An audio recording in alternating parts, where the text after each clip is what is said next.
में हम बोल रहे थे कि सबसे पहले हम दरोगा गुरु रहमान सर के पास पहुंचेंगे, ऑन रिव्यू लेंगे और कट ऑफ भी जानेंगे। आज दूसरा दिन, पहला एग्जाम के दिन आपने बता दिया था कट ऑफ, आज दूसरा दिन था। 7 तारीख से आज 11 तारीख को एग्जाम था। लेवल चेंजेस हुआ कि नहीं? हार्ड था, इजी था, मॉडरेट था, सिलेबस से बाहर तो नहीं पूछ दिया गया? देखिए, पहली बार मैं बात बता दूं कि जो पहले 7 तारीख को एग्जाम हुआ था, 7 तारीख को एग्जाम हुआ था तो अलग अलग जिला में एग्जाम हुआ था, उस बात पर भी डिपेंड कर रहा था कटा हुआ। दूसरी सबसे बड़ी बात जो पता चली कि नॉर्मलाइजेशन की व्यवस्था होगी तो उस आधार पर कटअप में निश्चित रूप से अंतर होगा। लेकिन उसके पहले मैं बता दूं कि आज जो सिपाही का परीक्षा हुआ, इस परीक्षा के लिए भी मैं माननीय मुख्यमंत्री के साथ साथ तमाम जिला के डीएम, एसपी, प्रशासक लोगों को ग्रेट सैल्यूट करेंगे। सैल्यूट क्यों दे रहे हैं? इसलिए कि कहीं से किसी भी तरह की चोरी का 1% भी ये आपको अफवाह तक भी नहीं फैली, और जो चोर दलाल थे उन पर पूरी तरह से प्रशासन पड़े भी थी, वे अंदर डूबे हुए। तो सर इस बात से खुश हैं कि नहीं? बिल्कुल 100% खुश है। दूसरी सबसे महत्वपूर्ण बात मैं बताता हूँ कि इस बार भी पहली बार मैं कहूंगा कि जब से सिपाही में रिटर्न की परीक्षा हुई है तब से लेके पहली बार 21,391 में सबसे ज्यादा गुंडागर्दी भी हुई, गुंडागर्दी सामने भी आई, और सबसे ज्यादा परिवर्तन भी अगर देखने को मिला तो इसी में मिला, क्योंकि पहली बार सिपाही की परीक्षा में पूरी तरह से सिलेबस पर आधारित प्रश्न पूछे गए। नीतीश जी का जादू है या माने नीतीश कुमार का सख्त चिल्लाने का भी तो जादू हो सकता है, लेकिन माने नीतीश कुमार का सख्त निर्देश और जो गृह मंत्रालय उन्हीं पास है और बाकी आयोग के लोग को माननीय नीतीश कुमार ने स्पष्ट तो कहा था। इसलिए टोटली तरह से, पूरी तरह से मैं कहूं कि syllabus 9th 10th SCRT, 9th 10th NCRT और SPD बिहार SPD और से करंट संबंधी जो प्रश्न थे उसी पर पूछे गए, सिलेबस से बाहर प्रश्न नहीं थे। अब है कि अलग अलग जिला का अलग अलग प्रश्न है, तो वैसी परिस्थिति में कटअप के बारे में भी वही चीज हुआ होगा, अलग अलग पहला दिन की तरह। पहले दिन के तो उसी तरह रहा है, लेकिन नॉर्मलाइजेशन की व्यवस्था हो रही है, इसलिए बच्चे अब चिंता मुक्त रहे, क्योंकि 60-65 नॉर्मलाइजेशन की अवस्था में निश्चित रूप से रिजल्ट होगा। 70-75 मैंने बताया था उस परिस्थिति में जब हमको पता नहीं था कि नॉर्मलाइजेशन होगा, लेकिन जब नॉर्मलाइजेशन की व्यवस्था हो गई तो 60-65 इज मोर देन इनफ। गदगदा जाए नॉर्मलाइजेशन, 100% नॉर्मलाइजेशन हो रही है। फायदा नॉर्मलाइजेशन से बिल्कुल, जो भी लड़के पढ़े होंगे उनका हो जाएगा। माननीय राज्यपाल साहब भी थे, माननीय स्वास्थ्य और कृषि मंत्री भी थे, माननीय संजीव जोर से भी सबसे मैंने बात भी छेड़ी। DR1 शिक्षकों की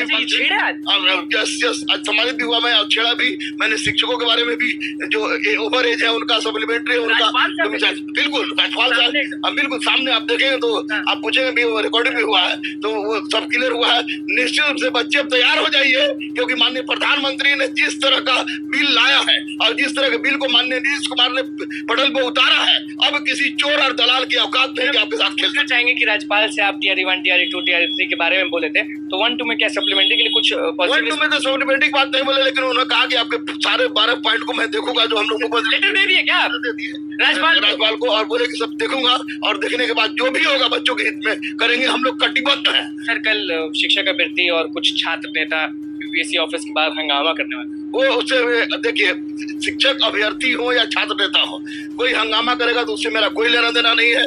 मैं गुरु हूँ, बच्चों को इतना ही कहूंगा कि अगर आप शिक्षक छात्र हैं तो निश्चित रूप से अहिंसा परमो धर्म, अहिंसा हमारा कर्तव्य है, और अहिंसा के बल पर मैं अपनी बात को माननीय मुख्यमंत्री के पास पहुंचाया। अहिंसा के बल पर आज माननीय राज्यपाल के पास हमने उनका लेटर दिया। तो ऐसी परिस्थिति में अगर हंगामा करते हैं तो ठोकैया श्योर है, 100% ठोकैया श्योर है, क्योंकि परीक्षा में अब धांधली नहीं हो रही है। और हम लोग 1 कैंडिडेट 1 रिजल्ट पे बिल्कुल 1 कैंडिडेट 1 रिजल्ट की बात माननीय राज्यपाल साहब को भी मैंने दिया है और माननीय मुख्यमंत्री को भी दिया है। 1 कैंडिडेट 1 रिजल्ट होना चाहिए, इस बात से मैं 100% सहमत हूँ। अगर इसके लिए हंगामा की जगह पर लड़के आमरण अनशन करते थे गुरु रहमान के साथ, 100% ये सब तो हो गया। आज जब अभ्यर्थी बाहर निकल रहे थे तो हमने उनसे पूछा ना कि लाइव में, सुबह लाइव में भी आपने सबको आशीर्वाद दिया था। हम ये लोगों से पूछे कि लड़कियां नहीं दिख रही हैं, फीमेल कैंडिडेट्स सिपाही में बड़ा कम है सर।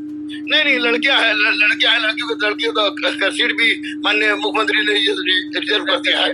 तो अलग अलग सेंटर पर अलग अलग लड़कियां थी, जैसे कि GD पाटलिपुत्रा में थी, बहुत सारी लड़कियों से भेंट हुई और सुबह में पानी जमा था उसकी वजह भी थी। तो निश्चित रूप से इस बार का परीक्षा से मैं बहुत खुश हूँ। हिंदी में लेखक सब से रिलेट करके पूछा गया। उतना तो जानना चाहिए ना भाई, उतना तो जानना चाहिए। अरे भैया, सिपाही की तैयारी करने वाले 9th 10th NCERT और SPD का करंट अगर पढ़ते रहोगे तो दुनिया की कोई ताकत आपको रोकने नहीं जा रही है, ये तय है। आपके विषय से पूछा गया पूरा दबा के। हाँ, तो मेरा विषय दबा के पूछा जाता है कि इतिहास नहीं तो कुछ भी नहीं।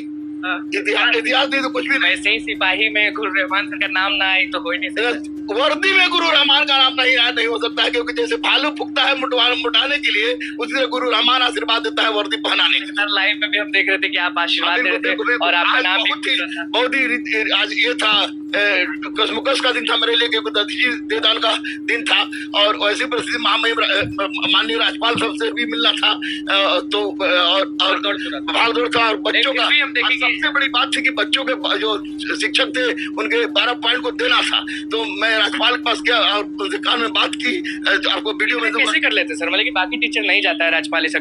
बाकी टीचर से कोई मतलब नहीं है। जिस आदमी के सर पर बजरंग बली का हाथ हो, किसी के बाप से नहीं डरता है, और मैं बच्चों के लिए कुछ भी कर सकता हूँ, कुछ भी कर रहा हूँ और कुछ भी करूंगा। और आप लोग अब कोचिंग वाले का सिपाही के बाद कोचिंग वाले का स्टिंग ऑपरेशन कराइए, क्योंकि स्कॉलर जो है वो कोचिंग वाले ही भेजते हैं। हाँ बिल्कुल 100% पहुंच जाएंगे, हमारे यहाँ भी पहुंचे, बिना बोले बिना माइक को रख के किनारे बोले पहुंचे, लेकिन सबको लाइव मार देंगे आपके यहाँ, लाइव मार दीजिए। और जो भी पकड़ा है खुल्लम खुल्ला बोलिए, क्योंकि बेईमान को बेल नहीं, ईमानदार को जेल नहीं। भारत क्या पकड़ाता है, मतलब इस सब में स्कॉलर भेजता है सब, कोचिंग वाला स्कॉलर भेजता है सब। भैया की जाओ, इसको नहीं करो, गरीब बच्चा फंसता है, फंस गया था, बर्बाद हो जाएगा लाइफ, इसलिए उस सब पर भी स्टिंग ऑपरेशन कीजिए। लेकिन आज का क्वेश्चंस के बारे में बच्चों से बहुत गदगद है, सिलेबस के अनुसार बोले कि बहुत हार्ड है सर, नहीं, जो हार्ड नहीं पढ़ा होगा, उन्हें नहीं पढ़ा होगा। और जिसने नॉर्मलाइजेशन होना ही चाहिए, नॉर्मलाइजेशन होगा ही, और नॉर्मलाइजेशन अगर नहीं करते तो उसके लिए अहिंसात्मक हम लोग आमरण अनशन करेंगे, प्रदर्शन करेंगे, लेकिन उसकी आवश्यकता नहीं है। बता दीजिए ठोक का कट ऑफ 60 से 65, अब टोटल के आधार पर सभी चरणों का परीक्षा अगर हो जाता है, नॉर्मलाइजेशन के आधार पर 60 से 65 के आधार पर जिसका है बाकी ठीक। हाँ, तो इसी आधार पर हम बोल रहे हैं, क्योंकि पहला देखे थे नॉर्मलाइजेशन की बात नहीं थी, लेकिन नॉर्मलाइजेशन की बात हुई है तो कट ऑफ निश्चित रूप से गिरेगा, और सिलेबस के अनुसार क्वेश्चन था, इसलिए पढ़ने वाले लड़के सारे खुश थे। बिल्कुल, देखिए जैसे परीक्षा खत्म हुआ हम गुरु रहमान सर के पास दौड़ते हुए भागे, क्योंकि आप भी जानते हैं वर्दी मतलब गुरु रहमान सर, तो इन्होंने कट ऑफ भी बता दिया। और सबसे बड़ी बात ना, जो कोई शिक्षक नहीं करता है वो आज फिर से गुरु रहमान सर ने करके दिखा दिया। राज्यपाल को वो जो लेटर था ना, जो लिख के रखे हुए थे बहुत दिनों से कि शिक्षक अभ्यर्थियों के हित में 1 candidate 1 result, TRE 1 TRE 2 supplementary, age relaxation, क्योंकि TRE 4 में एज रिलैक्सेशन के लिए बच्चियां गुरु रहमान सर के पास जाके रोती हैं, तो वो सभी पॉइंट नोट करके राज्यपाल को दे दिया गया। अब जीत तो वही आते हैं और कट ऑफ भी बता ही दिया गया। बस तो दोस्तों, आपने सुना गुरु रहमान सर ने क्या कुछ बातें बताई हैं सिपाही भर्ती परीक्षा को लेकर, और साथ ही सप्लीमेंट्री रिजल्ट, एज रिलैक्सेशन और 1 कैंडिडेट 1 रिजल्ट पर भी क्या कुछ बोला है रहमान सर ने। तो देखते हैं क्या कुछ होता है। फिलहाल इस वीडियो में इतना ही। आगे की अपडेट के लिए चैनल के माध्यम से जुड़े रहिए। धन्यवाद।